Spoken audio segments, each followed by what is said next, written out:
I'm Ann LeClaire. Here we are with another segment of As Fresh as It Gets. I'm here at Pillar Point Harbor with fisherman Jim Anderson, who is on every commission known to man for seafood or fish for the state of California and an expert on local seafood, certainly. Jim, we're going to talk to you in a few minutes on your own boat over there about the crab season and your experience with that. But will you tell us a little bit about salmon season as we head into that, please? Salmon season opens May 1st and goes till September 30th. We usually get a couple weeks in October. It looks like there's some fish this year, so we're going to get started on time. It seems like we're going to get a fair price, and so hopefully everything will get rolling really well. The sporties are starting to find a few fish in the ocean, and it looks like there's some better conditions further offshore because we've had some real northwest winds, so as soon as that calms down, hopefully we'll get some more closer fish closer to home. So the supply is looking okay, but you had mentioned something earlier, I believe, about a program the harbor is working on to ensure that there will be more salmon? Sure, we have a couple programs. Coastside Fishing Club is releasing baby smolt salmon from this harbor. Last year they did 180,000.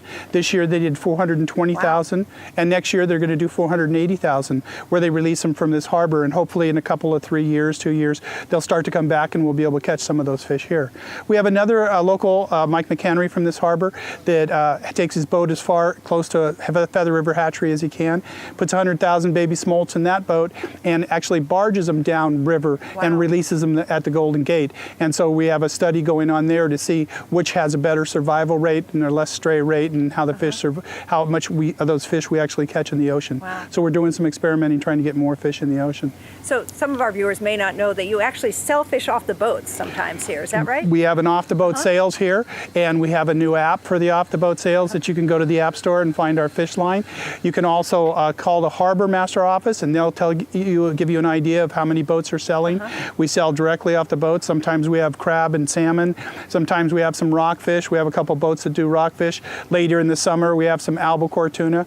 So we have quite a variety of different kinds of fish that are being sold right off the boat direct to the consumer. Now, is that normally on the weekends, or? We try to shoot for Saturdays.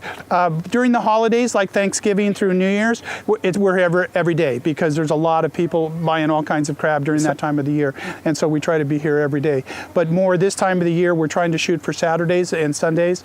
And if we get enough fish and get blown in or something, then somebody will have something to sell off the boat during the week. So you can either call the harbor or punch up the new app and find out who's selling what. So should people come prepared with what, ice or a cooler, or is that something exactly. provided? The best thing to do is throw a cooler in the car.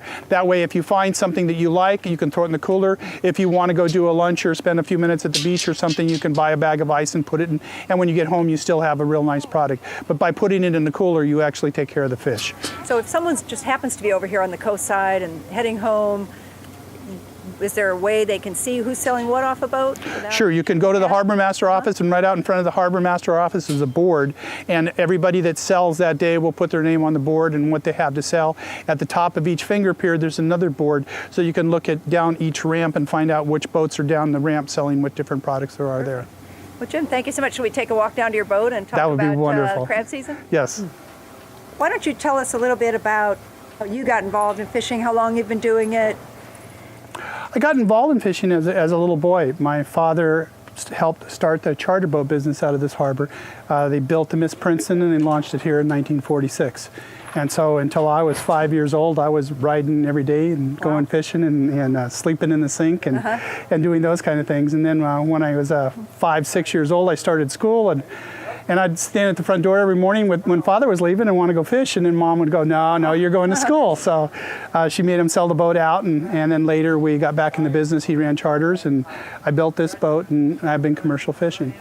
Now your boat's called the Elaine. Elaine. I named it the Elaine after my mother and sisters. Their middle name is Elaine, and you're supposed to name it after your mother, so I named it after both of them. I was lucky enough to get it after both of them. Yes. Yeah. So talking about crabbing season, Jim, are there restrictions in terms of the size of the crabs you're allowed to catch, or how does that work? Sure. We as commercial only catch male crab. We leave the female crab out in the ocean. Females are able to mate and hold sperm for like 2.5 years and continue to fertilize eggs. So we leave them in the ocean and we only bring in the males. We bring in pretty close to a 4-year-old male because they'll actually mate at 3. So we leave a whole year of brood stock and we leave all the females out there so we have a real sustainable resource. So we try to do it that way. Now, are commercial crabbers allowed to, do they go out before or after the recreational? Sport usually go out before us, and depending on whether we're holding for a price or something, they'll usually start at least a week or two before us, depending on where. In the northern part of the state, they actually start a month before they start, in the northern part of the state. But down here, it could be up to 2 weeks. So if people are anxious for crab season and want to know the opening date, November 15th. Always November 15th. It's in the record that we start November 15th. We preset the gear on the 14th, and we start pulling gear on the 15th. Right. The only thing that would stop us would be bad weather to make it unsafe, or some kind of negotiation on price or something if we have some kind of problems with that. Well, that's good to know. Yes. Thank you so much. Sure.